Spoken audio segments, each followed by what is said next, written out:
Assalamu alaikum everyone and welcome to my presentation. First of all, let me thank you all for coming here today. Let me start by saying few words about my own background. I am Faizan Shafiq of Standard 6. Today I am going to deliver something on Islamic modernism and its culture.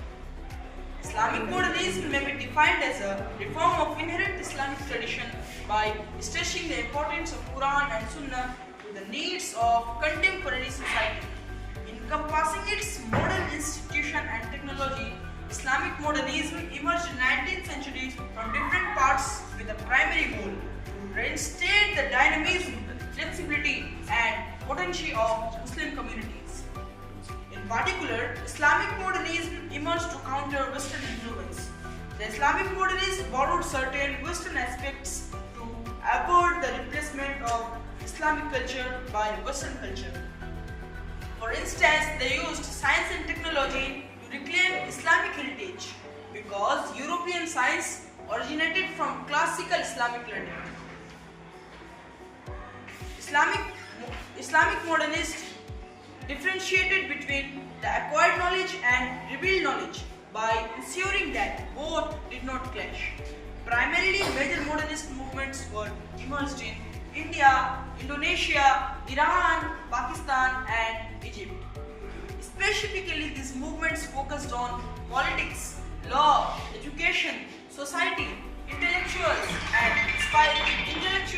spirituals and moral issues.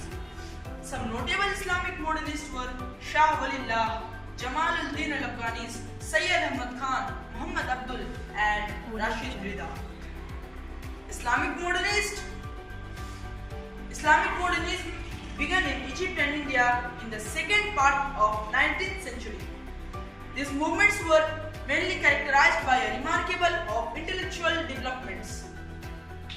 In conclusion, the modernists decided to reinterpret the Quran and the Hadith and transform Ijma and Qiyas to formulate a reformist project in order to align Islam prevailing with standard of scientific rationality and modern social theory through impressions from West achievements ranging from Darwinian evolution and Spencer's sociology Newtonian. Thank you.